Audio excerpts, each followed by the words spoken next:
ए ने अपने बैकयार्ड में अपना डॉग रखा हुआ था। बी आता है, उसका नेबर, और उसका जो डॉग है उसको रिलीज कर देता है, और उसका जो कुत्ता है ए का, वो सी को काट लेता है। अब यहाँ पर जो सी एंड उसकी फैमिली है वो ए पे केस करना चाहती है for compensation under law of torts. क्या वो कर सकती हैं? तो answer is no. Why? Sir, उसी का डॉग था, उसी का बैकयार्ड था, उसी का प्रीमाइस था, फिर भी नहीं कर सकती। सर, यहां पर अगर हम देखें तो रूल लगता है स्ट्रिक्ट लाइबिलिटी का, जिसके अंदर एक एक्सेप्शन आ जाती है जिसे हम बोलते हैं एक्ट ऑफ थर्ड पार्टी। यहां पर जो ए है, चाहे उसका डॉग है, उसका प्रीमाइस है, लेकिन जो एक्शन किया है जिससे सी को नुकसान पहुंचा वो बी ने किया है, एंड ए को इस एक्शन के बारे में पता भी नहीं था, एंड ए कुछ कर भी नहीं सकता था इसको प्रिवेंट करने के लिए। देयरफॉर जो सी है जिसको चोट लगी है, वो ए यानी कि डॉग के ओनर पे कोई केस नहीं कर सकता, because it falls under the exception of strict liability. ये सारी बात जो मैंने आपको बताई है, ये कहां से आई है? ये आई है एक बहुत ही फेमस और लैंडमार्क केस से जिसका नाम था Box versus Jubb. BOX versus JUBH।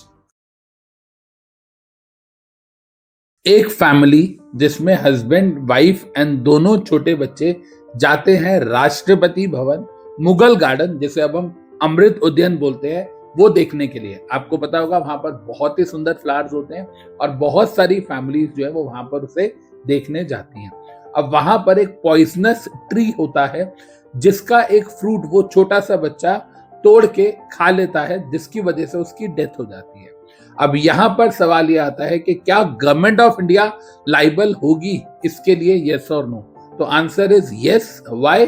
Because ये लॉ ऑफ टॉर्ट्स में एक रॉन्गफुल एक्ट है जिसके अंदर जो गवर्नमेंट ऑफ इंडिया है या जो ओनर ऑफ द गार्डन है, उसको वो पॉइजनस ट्री के आसपास फेंसिंग करनी चाहिए थी, जिससे वो बच्चा जो है उस तक पहुंच नहीं पाता। ये जो केस है ये सिमिलर है to the case of Glasgow Scotland, जो कि 1922 में हुआ था, और केस का नाम है ग्लासगो कॉर्पोरेशन वर्सेस टेलर।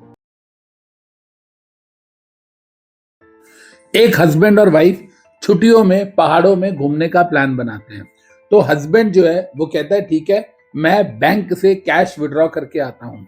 जो हस्बैंड है वो बैंक जाते हैं कैश विड्रॉ करने के लिए, और वहां पर जो गनमैन होता है बैंक के बाहर, उसको एनी हाउ पता नहीं क्यों लगा कि ये रॉबरी करने आए हैं, और उसने आनन फानन में गोली मार दी और उस बंदे की डेथ हो गई।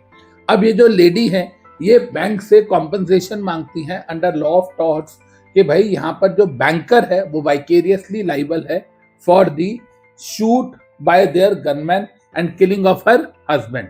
लेकिन बैंकर का कहना है कि हमने इस गनमैन को सिर्फ गन दे रखी है, लेकिन उसे फायर करने की अथॉरिटी हमने नहीं दी, हमने उसे गोली चलाने की कभी भी पावर नहीं दी है।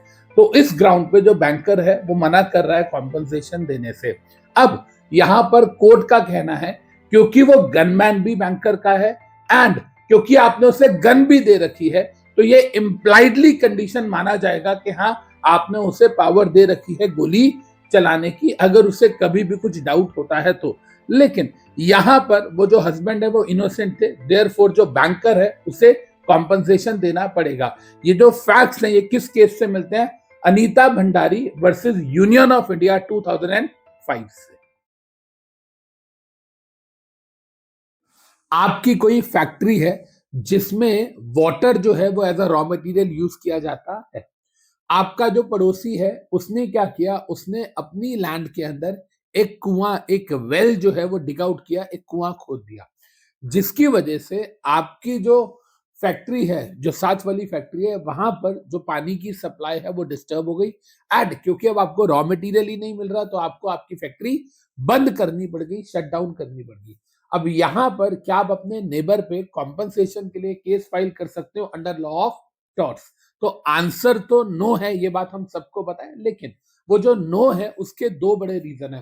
पहला, it was a natural use of land by the neighbour, उसने लैंड का नेचुरल यूज किया है।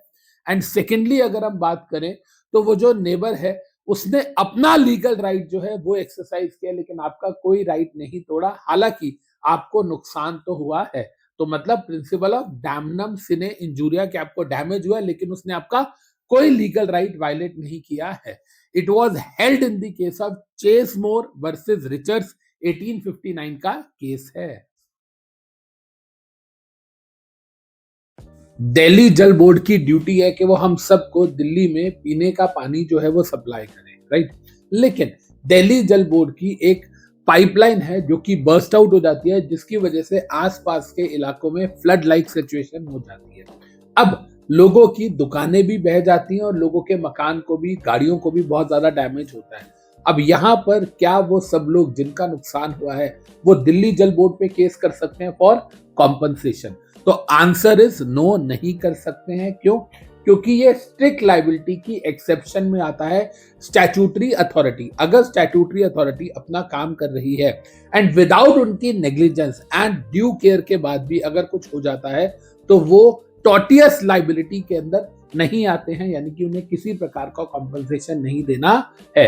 It was held in the case of green versus Chelsea water works का केस है जो कि 1894 में आया था। आपने मेरा कोई राइट तोड़ा जिसकी वजह से मुझे नुकसान भी हुआ है। अब इस केस के अंदर मैं आप पे कॉम्पनसेशन के लिए केस कर सकता हूं, ये तो हम सब जानते हैं। लेकिन क्वेश्चन ये है कि जब आपने मेरा राइट तोड़ा है और मेरा नुकसान हुआ है तो ये मेरा सिविल राइट अगर ब्रीच हुआ है तो इसके अंदर लाइबिलिटी कौन सी अराइज होगी, कॉम्पनसेशन कितना मिलेगा? क्या इसके अंदर हम टॉर्टियस लाइबिलिटी के लिए जाएंगे या हम इसके अंदर कॉन्ट्रैक्चुअल लाइबिलिटी के लिए जाएंगे? ये एक बहुत बड़ा सवाल है जो हमारे सामने आता है। तो ध्यान से सुनिएगा बच्चे, सामने वाले ने जब ब्रीच ऑफ ड्यूटी किया है, कौन सा ब्रीच ऑफ ड्यूटी? जो राइट्स उसने और मैंने एक दूसरे को दिए थे, तो हम बोलते हैं कि ये कॉन्ट्रैक्चुअल लाइबिलिटी है। लेकिन जो राइट्स मुझे बाय लॉ मिले हैं, अगर सामने वाला उसे वायलेट करता है तो हम बोलते हैं कि ये ब्रीच ऑफ ड्यूटी है और इस केस के अंदर हम टॉर्टियस लाइबिलिटी के लिए जाएंगे। जैसे कि ए एंड बी ने पार्टनरशिप डीड की कि हम गारमेंट्स का बिजनेस कर रहे हैं और कोई भी पार्टनर अलग से पर्सनल कैपेसिटी में गारमेंट्स का बिजनेस नहीं कर सकता, फिर भी अगर बी ने किया तो ये ब्रीच ऑफ डीड यानी कि ब्रीच ऑफ कॉन्ट्रैक्ट है और ए जो है वो बी पे सिविल सूट करेगा फॉर कॉन्ट्रैक्चुअल लाइबिलिटी। लेकिन वही अगर किसी ने मेरा कोई कंटेंट कॉपी किया, मेरे कोई लेक्चर के चार्ट्स कॉपी किए और उससे पैसे कमाए, तो ये मेरा राइट था जो मुझे बाय लॉ मिला था। तो इस केस के अंदर सामने वाले ने मेरे साथ कोई पर्सनल कॉन्ट्रैक्ट नहीं किया, उसने ब्रीच ऑफ ड्यूटी किया और इस केस के अंदर उसकी टॉर्टियस लाइबिलिटी अराइज हो जाएगी। जय Lakshmi salt works private limited versus state of Gujarat 1994 के अंदर कोर्ट ने साफ साफ बोला है कि टॉर्टियस लाइबिलिटी आपकी किसी भी पर्सन के टुवर्ड्स हो सकती है, लेकिन कॉन्ट्रैक्चुअल लाइबिलिटी सिर्फ उस पर्सन के टुवर्ड्स होगी जिसके साथ आपने पर्सनली कोई कॉन्ट्रैक्ट या कोई टर्म्स एंड कंडीशन साइन की है।